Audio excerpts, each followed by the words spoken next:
Bonjour Sonia. Bonjour. Merci en tout cas de vous être rendue disponible. Est-ce que c'est possible pour vous de nous présenter un peu votre métier que je pense très peu de personnes connaissent? Oui, ben, j'imagine, c'est un métier assez particulier. Je suis Sonia, j'ai 45 ans, je suis maman de trois enfants et donc je travaille chez Enedis depuis maintenant 20 ans. J'ai eu la chance au sein de cette entreprise de pouvoir passer par différentes formations qui m'ont permis aujourd'hui d'accéder à un métier qui s'appelle correspondant achat d'unité.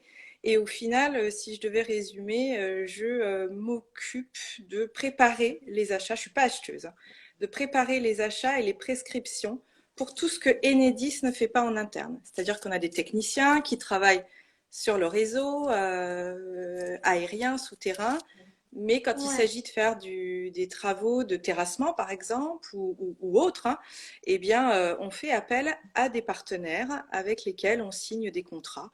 Et donc, moi, mon activité consiste à accompagner les utilisateurs internes à acheter ce dont ils ont besoin et à trouver donc des prestataires qui soient en mesure de réaliser les travaux. d'accord. Voilà, j'ai aussi un parcours atypique puisque moi aussi j'ai un bac littéraire à la base. J'ai une D'accord. licence en commerce européen et après c'est vraiment par la formation interne et avec l'envie vraiment depuis très longtemps de m'orienter vers un métier technique que j'ai réussi à changer complètement d'orientation. Et donc à tout réapprendre, hein, puisque finalement j'ai beaucoup appris en génie civil et en travaux publics.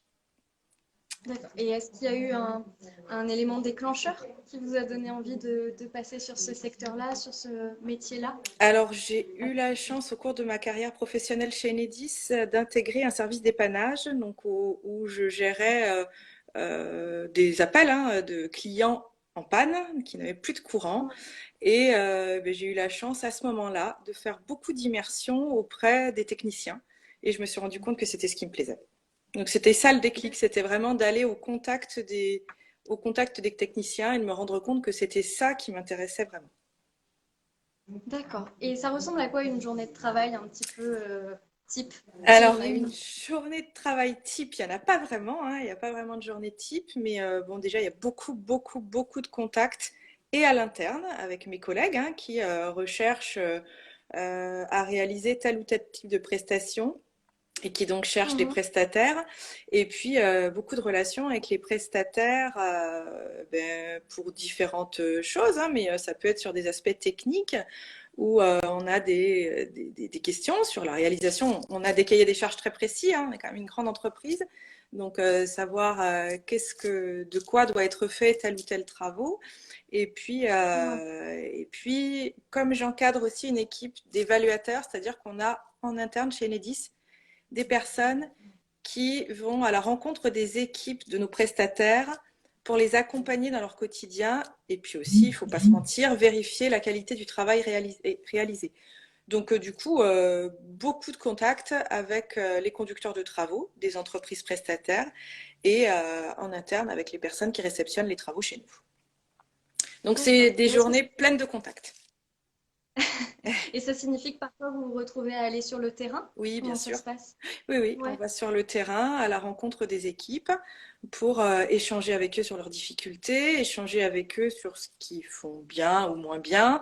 On a vraiment une culture de la sécurité très très grande au sein d'Enedis Ouais. et donc les accompagner à travailler en toute sécurité pour éviter qu'ils ne se blessent puisqu'ils travaillent autant avec des outils, enfin avec des engins, mais également à proximité de réseaux électriques et autres d'ailleurs.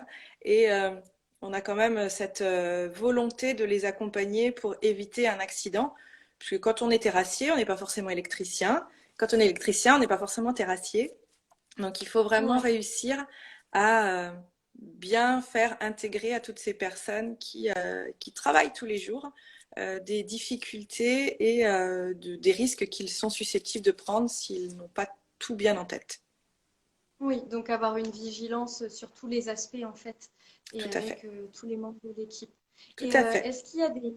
C'est une question qui a été posée aux autres intervenants, donc j'en profite. Est-ce qu'il y a des femmes dans vos équipes? Parce que vous avez l'air de travailler avec beaucoup d'équipes. Quelle est la proportion de femmes? Très peu, très très peu de femmes. Bon, moi, dans mon domaine d'activité, je suis toute seule sur la direction régionale, donc bon, là déjà, et donc je travaille qu'avec des hommes. Et dans nos Ouais, équipes Enedis, donc les techniciens, je dirais qu'il y a peut-être dans ces métiers techniques 10% de femmes. ouais, 10%, c'est, c'est très faible. ouais, en effet. Et si vous aviez un aspect de votre métier que vous souhaiteriez mettre en avant, ça serait lequel? Mais c'est vraiment un mix entre la communication et l'action. C'est un mix entre les échanges et les décisions à prendre pour réaliser des travaux correctement, dans de bonnes conditions, euh, techniquement recevables. Donc Mhm. c'est vraiment le mix entre, alors on dit souvent hein, une main de fer dans un gant de velours, et je crois que c'est ça qu'il faut retenir et qu'on est toutes capables de faire. Il n'y a aucun problème là-dessus. Quand on est intéressé, quand on a envie, il n'y a aucun problème. Euh, on a tout ce qu'il faut dans notre ADN, dans notre unité de femmes pour réussir tous ces challenges. C'est vraiment totalement possible. Bon, merci en tout cas pour ce message. Est-ce que vous avez justement un conseil à donner aux jeunes filles, aux jeunes femmes, aux femmes qui nous regardent ce soir Alors, par rapport à votre... ce conseil, et j'ai une grande fille qui a 18 ans, donc c'est aussi un conseil que je lui donne souvent, c'est ne t'enferme pas dans juste les études. Ouvre-toi vers les métiers que tu ne connais pas, renseigne-toi. Les métiers du bâtiment et des travaux publics, c'est des métiers qui sont porteurs, c'est des métiers dans lesquels on recherche toujours du personnel et que c'est difficile pour, franchement, je travaille avec des entreprises au quotidien, elles ont toutes beaucoup de difficultés à recruter. Il y a beaucoup de possibilités, il y a des possibilités d'évolution et il faut juste s'intéresser et aller à la rencontre de ces entreprises qui sont toujours ravies de pouvoir expliquer leur métier. Et il y a vraiment des débouchés, donc il faut se renseigner, il ne faut pas s'enfermer dans juste les études, il y a autre chose au-delà des études.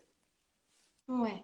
Alors, résultat, moi, ça m'amène à deux questions. La première, c'est vous parlez d'évolution. Justement, est-ce que vous pouvez nous en dire plus sur les perspectives d'évolution qu'il y a avec votre métier? Alors, avec mon métier, moi, une évolution qui serait bah, plutôt intéressante pour moi, c'est de prendre un poste d'assistant politique industriel, donc c'est-à-dire demain vraiment travailler sur ce que mon entreprise décide de faire en interne et ce qu'on décide de faire faire, et donc là, travailler sur de la stratégie et de la politique.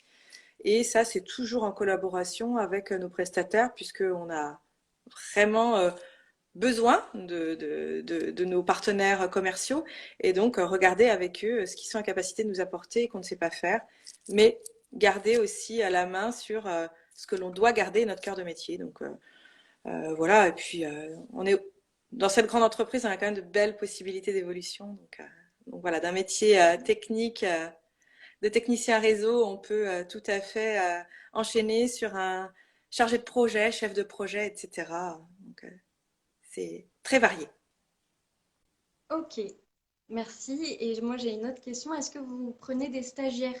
Est-ce que vous avez ce moyen-là pour faire Oui, découvrir oui, le bien métier? sûr. Ouais. Il y a des Et comment? stagiaires qui intègrent, il y a des stagiaires qui intègrent notre entreprise de façon très régulière dans différents métiers, que ce soit pour être chargé d'affaires, chargé de projet, pour travailler dans les métiers de la cartographie. Aujourd'hui, tout ce qui est cartographie des réseaux enterrés notamment, c'est des métiers qui sont en pleine évolution.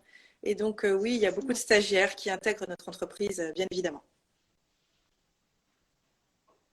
Ok. Est-ce que vous avez un mot de la fin, peut-être, un message que vous souhaiteriez Ben, faire passer, approfondir?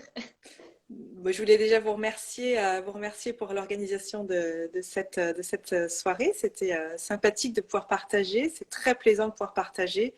Et puis encore une fois, c'est à redire à toutes celles qui hésitent, qui ont du mal à trouver leur voie, qu'il faut aller à la rencontre des entreprises, passer un petit coup de fil, se renseigner, montrer de l'intérêt et tout est possible. Voilà, en effet, c'est un beau message. On se rend compte qu'il y a une diversité de métiers qu'on ne connaît pas Oui, toujours, et d'où l'importance d'en présenter de nouveaux, d'aller aussi chercher, d'oser, de sauter le pas pour en découvrir de nouveaux. tout à Merci fait. beaucoup en tout cas, Sonia, Merci à vous. Merci et beaucoup. puis à bientôt.